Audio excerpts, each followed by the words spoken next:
So my fitness journey really began just as a kid when my dad was in the military. We moved around a lot, so the one way to get to learn to meet other people would be, play sports. And you know, on a military base, you really only had three sports. In the fall, you played football. In the winter, you either bowled or you played basketball. And I can't shoot a basketball to save my life, so I bowled a lot. And then in the spring, you played baseball. So as we moved around a lot, we played different sports, and I found it to be a very comforting thing to do, to be athletic, to find people, new people to meet, and those sort of things. So through high school, I ran track and cross country. I was kind of small, so I didn't play football. I was very average at track and cross country, but I enjoyed the work and enjoyed doing it. Through my 20s and the 30s, I played adult softball. Again, I liked the competition, but I never really felt satisfied playing it. And then in my 30s, I kind of ran marathons and did some triathlons and stuff, and felt really challenged and really enjoyed that.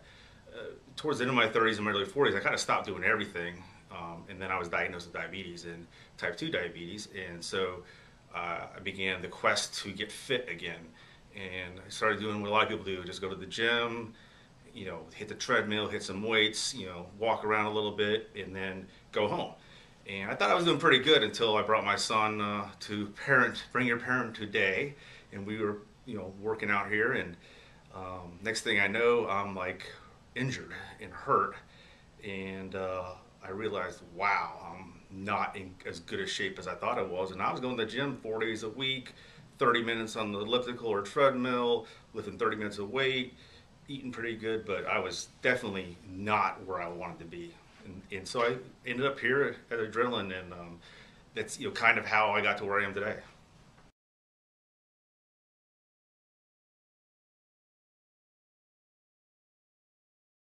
The why is really important to me. It's cool because I'm a big why guy to begin with. Why do we do anything we do? One, I'm very active, always been active, and I always like to compete. And the reason I even ran marathons was because someone told me I couldn't complete a marathon, and so I did four. But through each one, I got injured more and more for different things, so I realized that wasn't the right thing to do for me.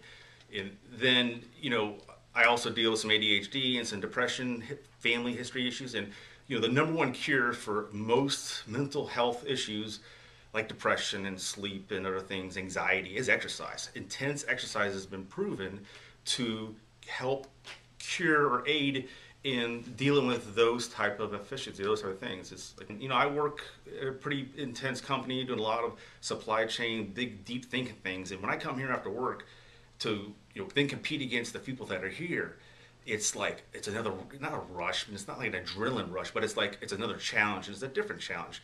And I want to push myself as hard as I can. In the 3 years I've been here, I realized that I can only push to a certain point, and my body can't handle the rest. And at first, you start to get upset and depressed, but then you realize the guy that can beat you and everything, he's watching you thinking you're beating him because you're working so hard, he sees it. And that is the cool thing for me. It's like a community, it's a tribe, and there isn't any one person that thinks they're better than anyone else. It's all about the effort you put into it and what you get out of it.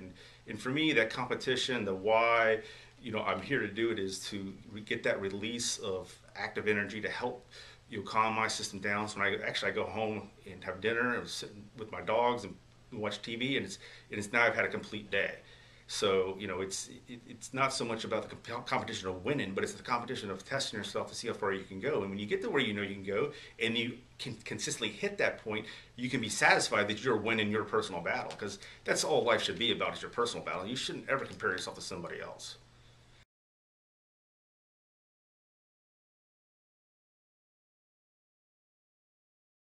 Things I do are to understand where I'm at. When I'm tired or I don't feel well, I stop and think, did I exercise this week or today?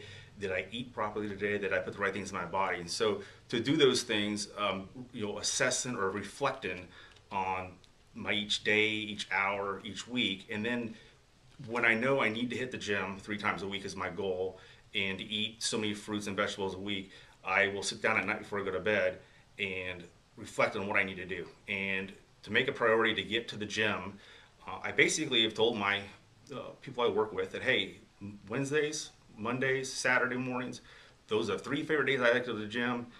And I'm not going to be here after 5 o'clock at night, because those are priorities that I have set for me. One of the things about life is people tend to think that working long hours and stuff is really, really important. Well, taking care of yourself and doing first things first is very important. Yourself is a priority.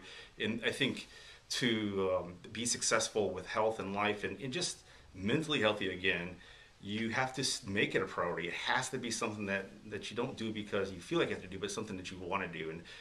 And I kind of just set myself up mentally that is my routine. It's become structure. It becomes a habit that you do every single day. Even if I don't go to the gym, I make sure I walk around the plant I work at. I make sure that if I haven't had any fruit or I've had a long day, that I stop and look at the water. I carry an Nalgene water bottle around, and I make sure it's 32 ounces, and I make sure I drink the right amount of water each day. I can measure what I'm putting in my body and that kind of stuff.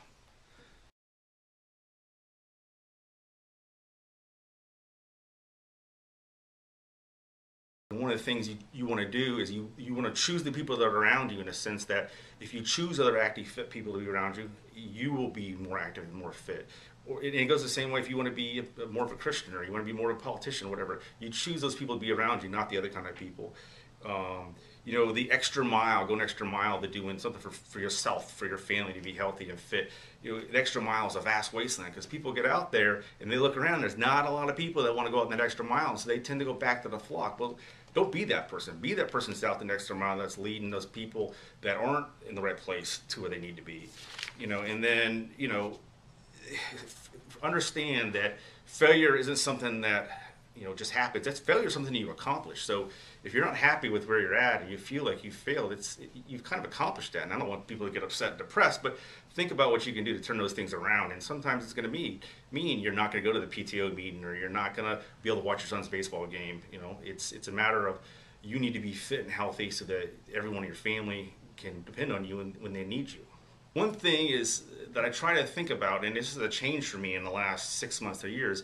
Time doesn't fill me. I fill my time. I pick the things I do now. I don't let things drive what I do. And that sounds like, oh, that's great, wonderful, you can do that, but I have all these other things I got to do. Well, you really don't. It's a choice. Everything's a choice about what you want to do. And for me, I always did the gym thing, where I went to the community center and got on the treadmill and stuff, because I was scared of what people thought, and scared of being judged. And I grew up moving a lot, so I didn't have a lot of close friends, and I didn't know how to develop close relationships with people. And I gave going to a gym that people would judge me, in a sense, and look at me, a chance. And it's been a change in my life. So it's absolutely been one of the best experiences of my life. And I know my son's been here for a long time. And it's not about this place, it's about any place. You've got to find a place in your life that makes you feel comfortable and happy, but don't be scared to try something and to walk into some place. And don't be scared to go to whatever local corner gym you have and get fit, because honestly, today's society is so unfit, it's crazy. And when I have found that the healthier and the more fit I am, the happier I am, the more relaxed I am, and the more work I get done, the better I do my job. So it's kind of closing thoughts is, if you're shy, you're scared, you think you're too big, too slow, too this, too that, it doesn't matter. What matters is you get up and you try and you fill your time the way you want to fill it, not the way it's filling you. You don't let something else drive your place in life.